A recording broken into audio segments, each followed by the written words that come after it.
So before the World War II, I think Japan became quite westernized, really, in a small period of time, and many people really adopted the Western way of living, including Christianity, I think. Welcome to the AsiaLink podcast. I'm your host, Jim Gourlay. AsiaLink exists to share the gospel of Christ with the unreached of Asia. We do this by supporting, training and encouraging Asian believers to share the gospel within their own cultures. This is episode 16. In this episode, I'm talking to Yusuke, a Japanese pastor, about the needs of the church in Japan. Speaking about myself, I'm Yusuke, and I'm a minister. I'm a Christian pastor in Japan, and I'm currently living in Northern Ireland near Belfast for my PhD study. I'm studying at Union Theological College in Belfast, which is the seminary for the Presbyterian Church in Ireland. And I belong to the Reformed Presbyterian Church in Japan. So we have only 4 congregations in Japan at this moment. And I'm now here with my wife, lovely wife Honami, and our 2 boys. And dear, it's almost 3 years since we've moved to Belfast, and we're actually planning to head back to Japan this autumn. So next month will be our day for returning to Japan, and I plan to continue on my ministry with my local congregation, and I also plan to teach in a small seminary we have in near us. Could you sketch out for us the story of Christianity in Japan and putting Christianity within the Japanese story? Yes. So maybe some of you may heard or seen the movie Silence. It's a movie about like the Catholic missionaries who entered into Japan in the 16th century. And they ended up being, persecuted, and, many hardships are illustrated in the movie. But so anyways, the first missionaries were the Roman Catholic missionaries who entered into Japan in 16th century.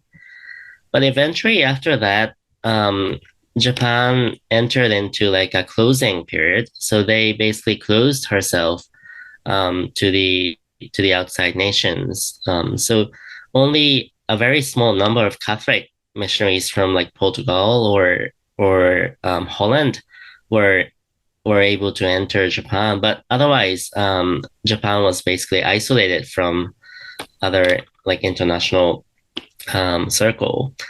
So it wasn't until late 19th century that the nation opened up again. So it was that time both Catholic and Protestant missionaries were able to continue their ministry in Japan. And as I remember that, it was in the 19th century that the Americans were quite involved in this opening up, almost by force, was it? Or how would you view that? Really. Yes. So actually the American obviously like forced to open the nation. But I think it turned out to be really good because Japan was sort of like, I think was one of a few nations in Asia which sort of adopted Western cultures, including Christianity in their nation.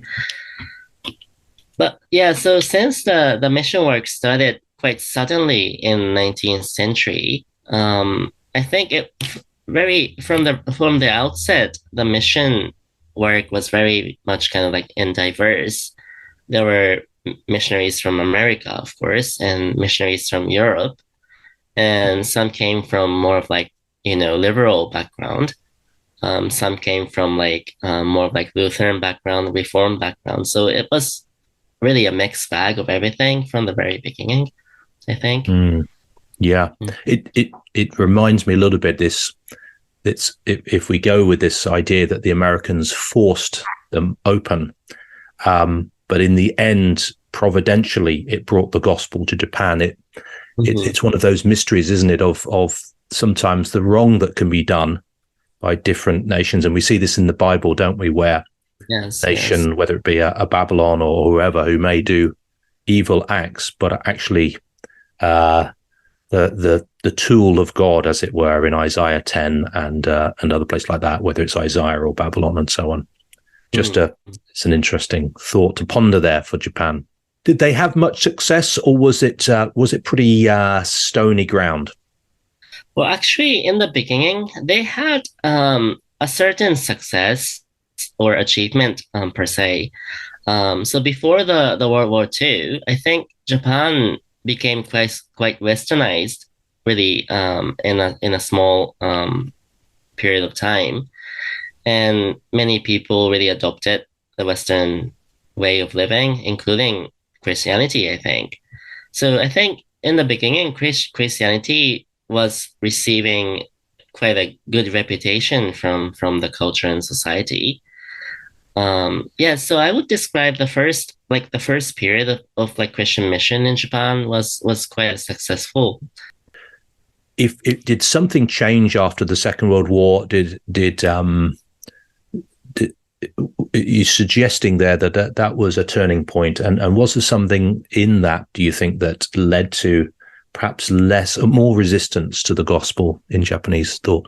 Well, yes, obviously the war did very harm to our nation. I mean, our nation was quite wicked, I'm sure, during the war. I mean, we sided with Germany, and during that period, Japanese government was trying to control all the religions in Japan, including Christianity. So what they did was they formed one large denomination, and basically all the churches had to be either be enrolled into that denomination, or they ended up getting, being persecuted by the government. So basically that whole thing kind of really did harm to the church in Japan, I think.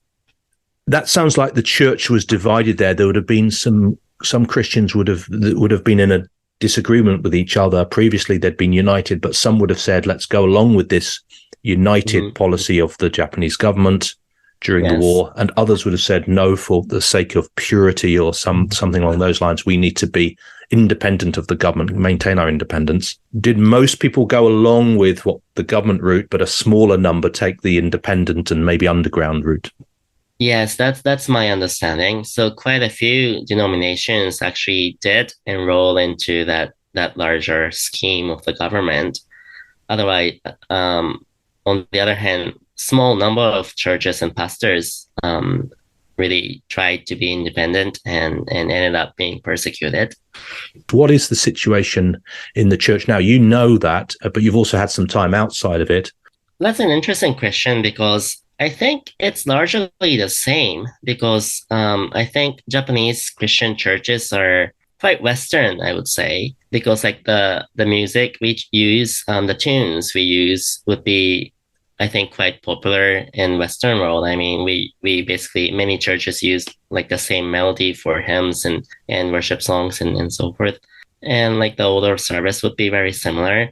I can almost imagine myself bringing my own English hymn book and singing along with the same tunes with the Japanese brothers and sisters in their own language, and being able to do that, which you can't often do in a lot of countries, because they have a completely different set of tunes and songs, and there's no overlap, almost none. It's often said that Japan has an aging population. Yes.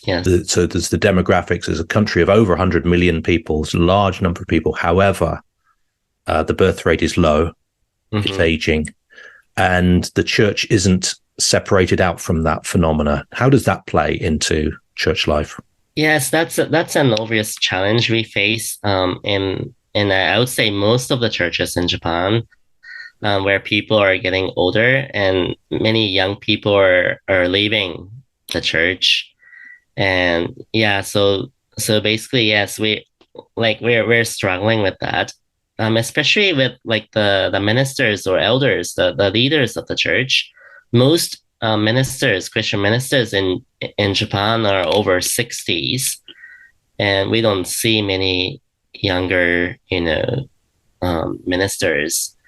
Yeah. So it sounds like a priority is to help and equip younger men, encourage them, motivate them, and equip them to go into ministry. Do you have a sense of why, what reasons there might be why young men might not want to consider becoming a pastor of a church? So I think it's due to the secularism in Japan. So basically, I think it's very similar to what's happening in the Western world, where, young people, children are surrounded by very secular education and secular culture, and they end up kind of being a bit disappointed by like traditional Christianity, and they just choose to live by themselves, according to their own values or their worldview. So yes, in that sense, we see many young people kind of leaving the church, and but like I think we can't just blame it on our culture or our education. I think there is a lack of kind of Christian, like encouraging young Christian families to really nurture their children, and encouraging young people to really stay in the church, and encouraging them to follow Christ. That kind of like this discipleship part of ministry is lacking in many churches in Japan, I think. Yeah. And how else might we pray for the church? Please pray for more leaders. Pray that the Lord would encourage and rise more Christian leaders who can faithfully lead and serve the church in Japan. And also for the children, as they are facing more and more secularized world, as they grow up, like issues with like ethics is coming into Japan, as here in the UK, issues about like abortion, it's starting to affect the education and culture in Japan. So please pray that the young people would really stand firm on the Bible, on the Word of God, not to be compromised with the world around them. It does sound a country where, and I've not been, a country that has been strongly influenced by the West, and yet there's still this other culture there, and the two seem to go together. And I still haven't got my head around that. It's a fascinating country in my mind, even though I've not been there. So. Yes, in a sense, Japan is a very westernized nation. I think one of the most westernized nations in Asia. So in that sense, especially in larger cities in Japan, I think what's happening is really, really similar to what's going on in like larger cities in the UK, like in London or in Edinburgh. So I think it's easier for the people to imagine what it's like in Japan by looking at their own situation. Whereas if you go to like more of like country areas in Japan, there is still a strong influence from like our traditional culture, including traditional religions. So we have a very different challenge in those areas where people just still hold on to like very like Buddhism temples and shrines. They have a strong influence in their community. And one more thing to add, I mean, the reason why I mentioned about those different backgrounds of missionaries who were involved in the initial ministry. So I think that may be part of the reason why Japanese churches are in a sense struggling compared to other Asian nations. I would say German liberalism was quite predominant in those first period of mission history. So many people were not really concerned much about their public salvation, or like private, like their own salvation and the need of salvation for themselves and their children. But they were more interested in like social gospel and things like that, which kind of ended up, they were fine with their own generation. But when it comes to the second generation, like people ended up kind of just leaving the church, going to somewhere else.